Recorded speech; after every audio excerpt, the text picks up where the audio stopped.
welcome back to A Moment with Marta. So, as you notice, the title of our show today is Autism and Vulcans. So, obviously, I'm a Trekkie. I've seen all of them, working my way through Enterprise right now. So, no spoiler alerts, please. I'm not done watching it.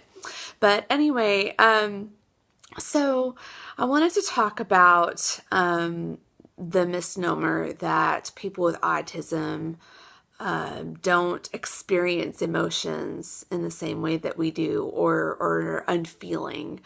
And I wanted to look at Vulcans in Star Trek. Vulcans are a logical alien race and are typically considered to not have emotions, but if you actually look at their culture, they turned to logic and they looked at suppressing their emotions because they feel them too deeply and they become overwhelmed and overwrought by the emotions that they feel. And it's an excellent parallel for people on the autism spectrum.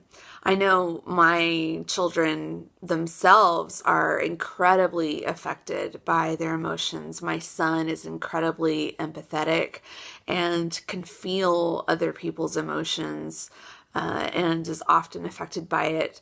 My daughter tends to understand what somebody is feeling before they might even understand their emotions themselves.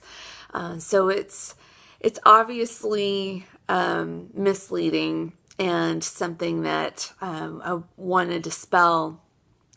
First, I want to break it down and let's talk about what autism is. It's a disability, and let's take that further. What's a disability? A disability is simply a body part that works differently. So I wear glasses. This is something that I talk to kids about. They can relate to it. They see me wearing glasses. They see, parents, grandparents, teachers, somebody in their life that wears glasses. And so I'm able to show them that my eyes work, they just work differently. My eyes process sight differently, and the glasses are a tool that I use. The same can be said for people that, maybe use a hearing aid. They have some hearing loss. Disabilities are a natural part of life. You're either born with one, you maybe have an accident, and that causes you to have a disability of some sort, even if it's just temporary. Or as we get older, we all tend to develop disabilities. And when I talk with children, I talk about, their grandparents. Maybe they have a grandparent that uses a hearing aid because their hearing isn't what it was. Or maybe they know an elderly person that uses a cane or a walker. And again, it's a thing where I explain to them there's nothing wrong with that person's legs. They just work differently. So what autism is a disability where your brain works differently. It processes information very differently. And so when it comes to emotions, those emotions are processed differently. You're taking in all of the information around you, and for people on the spectrum, some of that can be very overwhelming and can produce incredibly overwhelming emotions. Things that maybe we wouldn't notice affect them very deeply. Imagine opening the front door.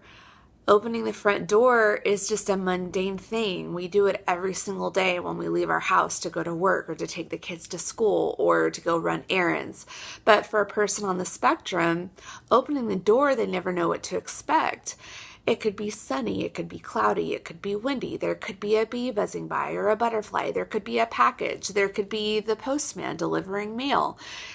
On any given day, opening that door, they don't know what to expect. And so that causes overwhelming senses of anxiety.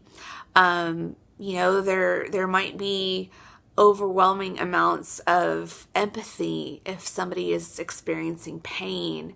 And so a lot of times what they do in order to cope is, like the Vulcans, maybe they internalize some of those emotions and it's not as expressive on their face.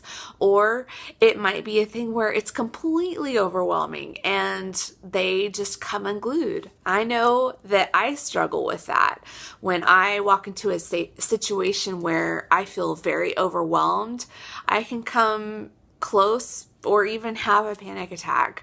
And it's the same concept of just being overwhelmed by those emotions.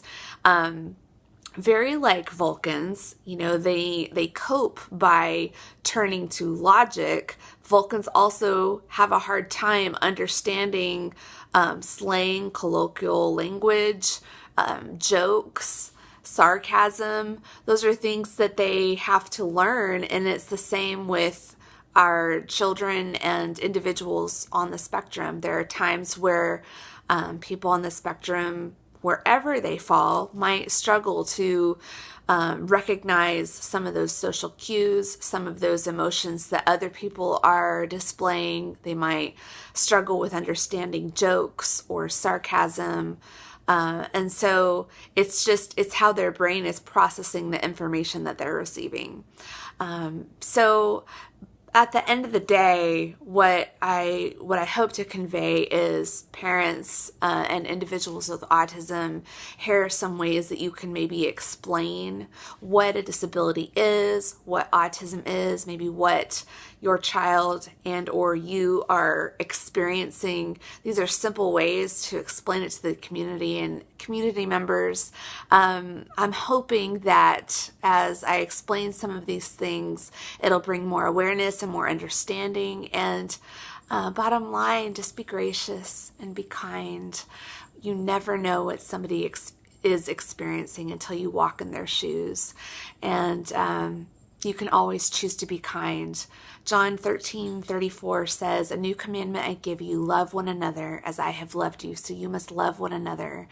And that's what it's all about. I'm a Christian and I'm a follower of Jesus Christ, and God wants us to love him and to love people. And that's people of all abilities. The world needs different kinds of minds. Until next time on A Moment with Marta.